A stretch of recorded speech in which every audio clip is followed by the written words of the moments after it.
Hi doctor Nitin Jose here, spine surgeon. ഈ വീഡിയോയിൽ ഉദ്ദേശിക്കുന്നത് സ്പൈൻ റിലേറ്റഡ് ആയിട്ടുള്ള നമ്മുടെ ഇടയിൽ പ്രചരിക്കുന്ന തെറ്റിദ്ധാരണകളെ കുറിച്ച് സംസാരിക്കാൻ വേണ്ടിയിട്ടാണ്. അപ്പം കൂടുതലായിട്ടും ആദ്യത്തെ ഒരു തെറ്റിദ്ധാരണ എന്ന് പറയുന്നത് എല്ലാ നടുരോഗങ്ങൾക്കും നടുവേദനകൾക്കും സ്പൈൻ റിലേറ്റഡ് ആയിട്ടുള്ള ഹെൽത്ത് ഇഷ്യൂസിനും സ്പൈൻ സർജറി ആവശ്യമാണ് എന്നുള്ള ഒരു ധാരണയാണ്.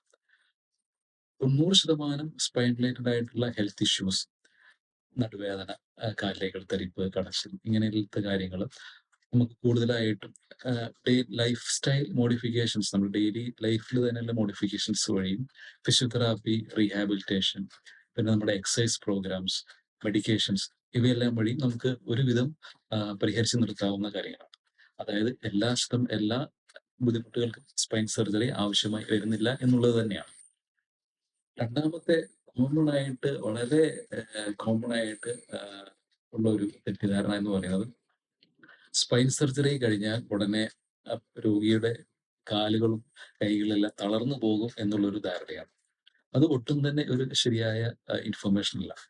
ഇന്നത്തെ കാലത്ത് വളരെ അതിനൂതനമായ സാങ്കേതിക വിദ്യകളും ക്യാമറയും, microscope, endoscope, robotics, minimally invasive spine surgeries, navigation assisted spine surgeries, ഇവയെല്ലാം ഇന്ന് അവൈലബിൾ ആണ്. അപ്പൊ ഇതെല്ലാം കൊണ്ടും നമുക്ക് വളരെ സേഫ് ആയിട്ടുള്ള ഒരു സർജറി ചെയ്യാൻ വളരെ ഹെൽപ്ഫുൾ ആണ്. ഇന്നത്തെ കാലത്ത് ന്യൂറോ മോണിറ്ററിങ്, അതായത് ഞരമ്പുകളെ നമ്മൾ മോണിറ്റർ ചെയ്തുകൊണ്ട് തന്നെ സ്പൈൻ സർജറി ചെയ്യുന്ന ലെവലിലുള്ള കാര്യങ്ങൾ വരെ ചെയ്യുന്നുണ്ട്. അപ്പം അതെല്ലാം രോഗിയുടെ സുരക്ഷ ഉറപ്പുവരുത്തുന്നതിന് വേണ്ടി തന്നെയുള്ള സർജറികളാണ്. അപ്പോൾ ഇന്നത്തെ കാലത്ത് അങ്ങനത്തെ പിഴവുകൾ സംഭവിക്കുക വളരെ റെയറാണ്. അപ്പൊ നമ്മുടെ ഇടയിൽ ഈ പരക്കുന്ന തെറ്റിദ്ധാരണകൾ ഒറ്റപ്പെട്ട സംഭവങ്ങളും, അല്ലെങ്കിൽ സർജറികൾ, അല്ലെങ്കിൽ രോഗികളുടെ ഇൻഫർമേഷൻസ്, അല്ലെങ്കിൽ അവരുടെ എക്സ്പീരിയൻസ് എല്ലാം ബേസ് ചെയ്തിട്ടുള്ള ഒരു തെറ്റിദ്ധാരണയാണ് പടർന്നുകൊണ്ടിരിക്കുന്നത്. ഇങ്ങനത്തെ ഒരു തെറ്റിദ്ധാരണ പടർന്ന നിമിത്തം പല അർഹരായ രോഗികളും കൂടുതൽ കാലം വേദന കൊണ്ട് ജീവിതത്തിൽ കഴിയുന്നതിന് പലപ്പോഴും നമ്മൾ ശ്രദ്ധിക്കാറുണ്ട്. അപ്പൊ അത് വളരെ ഒരു തുടങ്ങിയ സമയത്ത് തന്നെ ചിലപ്പോൾ സ്പൈൻ സർജറി ചെയ്തിരുന്നെങ്കിൽ അവർ ഇത്രയും കാലം അനുഭവിക്കേണ്ട ഒരു വേദന ആയിരുന്നില്ല എന്നുള്ളതാണ്. അപ്പോൾ വളരെ ചെറിയ രീതിയിലുള്ള സ്പൈൻ സർജറികളും അവൈലബിൾ ആണ്. മൈക്രോസ്കോപ്പിക് ആയിട്ട് നമുക്ക് തള്ളി വരുന്ന ഡിസ്കിന്റെ പോർഷൻ മാത്രം എടുത്തു മാറ്റി കാലിലേക്കുള്ള തരിപ്പും കടച്ചിലും ബാക്കി പെട്ടെന്നുണ്ടായ ഒരു പേശി ബലക്കുറവൊക്കെ ആണെങ്കിൽ പെട്ടെന്ന് പരിഹരിക്കപ്പെടുന്നതാണ്. അതേസമയം ബാക്കിയുള്ളവരുടെ അഭിപ്രായങ്ങളും ഒക്കെ കേട്ടിട്ട് നമ്മൾ അത് സർജറി ചെയ്യാതെ വൈകിക്കുന്ന സമയത്ത് ആ ബലക്കുറവുകളൊക്കെ ഒരു ശാശ്വതമായ ഒരു ബലക്കുറവുകളായി മാറുന്ന ഒരു സാഹചര്യം പലപ്പോഴും ഉണ്ടാവാറുണ്ട്.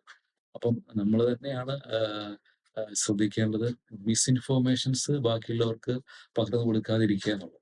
അപ്പൊ എൻ്റെ ഒരു തുടക്കത്തിൽ മെഡിക്കൽ വിദ്യാഭ്യാസ സമയത്ത്, അതായത് ഞാൻ MBBS ഒക്കെ തുടങ്ങുന്ന സമയത്ത് തന്നെ നമ്മുടെ റിലേറ്റീവ്സ് എല്ലാം ഇതിനെപ്പറ്റി സംശയമുള്ള ആൾക്കാർ ചോദിക്കുമ്പോൾ ഞാൻ പറഞ്ഞുകൊണ്ടിരുന്നത് സ്പൈൻ സർജറി ചെയ്താൽ ചിലപ്പോൾ തളർന്നു പോകാനുള്ള സാധ്യതകളുണ്ട്. അപ്പോൾ വളരെ അത്യാവശ്യമാണെന്ന് മാത്രം ചെയ്യുക എന്നുള്ളതാണ്.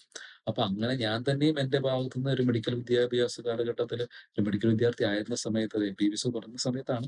അപ്പൊ ആ ഒരു സമയത്ത് തന്നെ ഇങ്ങനത്തെ മിസ്ഇൻഫോർമേഷൻസ് ഞാൻ അറിയാതെ തന്നെ എന്റെ കയ്യിൽ നിന്ന് പുറപ്പെടുന്നു. കാര്യം ആ ഒരു സമയത്ത് എനിക്ക് എന്നല്ല, പല മെഡിക്കൽ വിദ്യാർത്ഥികൾക്കും ഈ സ്പൈൻ സർജറിയുമായിട്ടൊരു എക്സ്പോഷറും അതല്ലെങ്കിൽ അതുമായിട്ടുള്ള ഒരു ആഭിമുഖ്യവും ഒന്നും ആ സമയങ്ങളില്ല. കാര്യം എന്താണെന്ന് വെച്ചാൽ ഒരുവിധം ഹയർ സെന്റേഴ്സ് ആണ് സാധാരണഗതിയിൽ സ്പൈൻ സർജറീസ് ഒക്കെ അന്നത്തെ കാലത്ത് ചെയ്തുകൊണ്ടിരുന്നത്. അപ്പം അത് നമ്മളെ ഒരു എല്ലാ ദിവസവും കാണുന്ന ഒരു സർജറി ആയിരുന്നില്ല അന്നത്തെ കാലത്ത് സ്പൈൻ സർജറി. പക്ഷെ ഇന്നത്തെ കാലത്ത് വളരെയധികം മാറി. അപ്പം ഇന്നത്തെ കാലത്ത് ഒരിക്കലും നമ്മൾ ഇങ്ങനത്തെ ഒരു മിസ്ഇൻഫോർമേഷൻസ് അല്ലെങ്കിൽ തെറ്റിദ്ധാരണകൾ പടർത്താൻ പലപ്പോഴും നമ്മൾ ശ്രമിക്കാതിരിക്കുക എന്നുള്ളത് തന്നെയാണ് ചെയ്യേണ്ടത്. അപ്പം ഇത്രയാണ് പറയാൻ ഉദ്ദേശിക്കുന്നത്. പറയുകയാണെങ്കിൽ ഒരുപാട് കാര്യങ്ങൾ പറയാനുണ്ട്. അപ്പം ഇനി അടുത്ത വീഡിയോകളിൽ ബാക്കി കാര്യങ്ങൾ നമുക്ക് ചർച്ച ചെയ്യാം. നിങ്ങൾക്ക് എന്തെങ്കിലും ഡൗട്ട്സ് അല്ലെങ്കിൽ വീഡിയോ സജഷൻസ്, ടോപ്പിക്സ് എന്തെങ്കിലും സ്പൈൻ റിലേറ്റഡ് ആയിട്ടുണ്ടെങ്കിൽ കമന്റിൽ രേഖപ്പെടുത്തുക. നമുക്കത് തീർച്ചയായും പരിഗണിക്കാവുന്നതാണ്.